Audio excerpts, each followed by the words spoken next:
Namaste.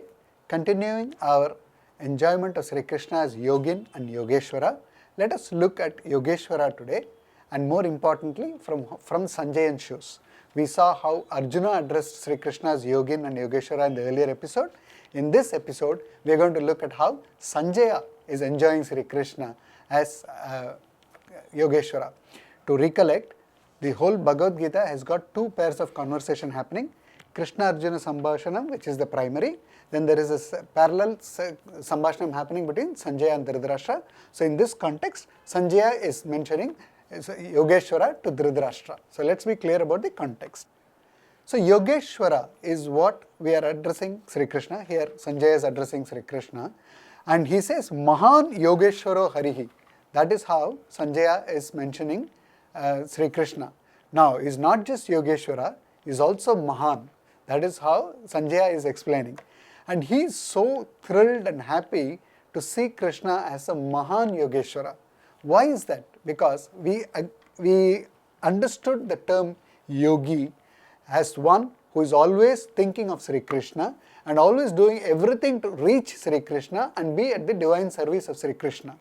Now, this is for all of us as yogi to perform that yoga.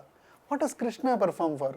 Because he is the one who is controlling the yoga, from whom yoga emanates. He is controlling everything around yoga. So what is he going to do? So why he should be called as Yogeshwara is because he is also focusing on something, very, very important thing, on us. He is very, very happy to see every devotee and he is ready to do anything for his devotees. So Sanjaya is now seeing, that vision he has of Krishna showing himself in his Vishwarupa form to Arjuna. So immediately after that, in the 9th sloka of the 11th chapter, Sanjaya is so excited and says, Mahan Yogeshwara Harihi. See, I am seeing the Yogeshwara Hari in his true form. Because Arjuna got a divine, Divya Shakshas to say this. So obviously, the fact that Sanjaya has mentioned that he is saying, we have to definitely correlate that Krishna is blessing Sanjaya also to be able to see that whatever is happening there, so that he can see Krishna in that huge Vishwarupa form. And Sanjaya is very excited, and that is how the correlation happens between the way Yogeshwara Arjuna is saying and also Sanjaya is saying.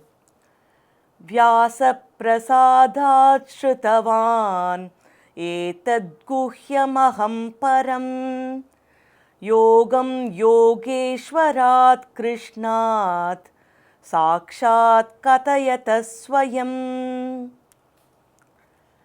yatra yogeshwara krishno yatra partho dhanurdharaha tatra shrir vijayo bhutihi dhruvani tirmatir mama. So Srimad Bhagavad Gita has got 18 chapters, we all know, and it has got 18 chapters, 78 sloka it ends. But as I said, there are two parallel conversations happening. One is between Krishna Arjuna Sambhashana, then Sanjaya Dhritarashtra Sambhashana. The Krishna Arjuna Sambhashana ends at the 73rd sloka, 18th chapter. So from 74 to 78, it is Sanjaya's slokas, Sanjaya's explanation, excitement and everything, and this summary, if you have to say, or palastuti as we see, which is what comes from 74 to 78. So in the 75th sloka, Sanjaya says, I am blessed by my Acharya Vyasa Guru, because of which I was able to understand the yoga, and understand all the yogas that is rare, and by the person who is delivering this yoga and by the person who is controlling this yoga. So it is not a third person account. I am so blessed that I understood all the yoga from Sri Krishna himself, Yogeshwara himself, and he says Mahan Yogeshwara. That is how Sanjaya is very happy at excitement. He is showing ecstatic at this point of time, 18th chapter 75th sloka, where he says that I have learnt everything directly from Sri Krishna himself, all because of the blessings of my Guru Vyasa. So Sanjaya says, Srimad Bhagavad Gita itself is a yoga. So reciting that, understanding it, listening from others, everything is performing in yoga because everything leads to Sri Krishna. That is the only focus of any yoga, right? A true yogi, a true yoga is always focused on doing Krishna Seva, Krishna Kankari and reaching Krishna's divine feet. So Sanjaya here says in 75th sloka, Bhagavad Gita itself is a yoga. That amazing is this work. And now in the 78th sloka, which is Palastuti, Palastuti is a term normally used when we recite something, what is the benefit we get out of it. That's a kind of loose meaning that we can give. So the 18th chapter, 78th sloka, Sanjaya says, one who recites this, one who visualizes Sri Krishna and Arjuna there, very important, Arjuna holding his dhanur, the arrow, the bow and arrow in a strong position. Why it is important? Because in the first chapter, Arjuna says, it looks like I am going to lose my Khandiva, because he was disturbed at that time. But now Arjuna is ready to obey, okay? He is ready to obey Sri Krishna, where he says, Karishye vachanam tava. Tell Sri Krishna, I am ready to do anything you say.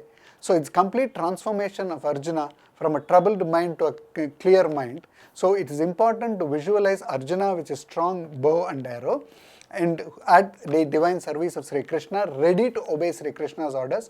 In that situation, Sanjaya says he is sure there is Srihi, there is all wealth that will be there, and there will be Vijaya, there will be obviously victory when Mahalakshmi and Sri Krishna is there and then Arjuna is ready to obey like there. Here Arjuna is a representative of all of us, and if we are ready to put in our efforts and we have the divine grace of Sri Krishna, there is going to be wealth and Vijaya.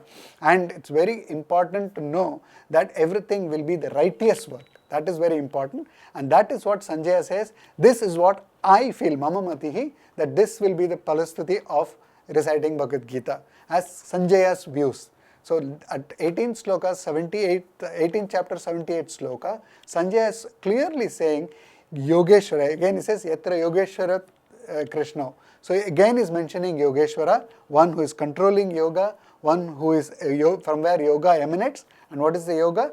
That we focus on divine service of Sri Krishna at all time, and all our efforts there, it will completely lead us to victory, wealth, prosperity. And in this, listening to this and understanding the Yogin and Yogeshwara, let's pray to Sri Krishna as Yogeshwara and be blessed. Thank you. Madhava Achyuta Krishna Hare Rishikesha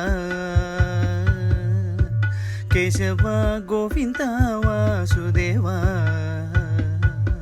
Bhagavan Janardana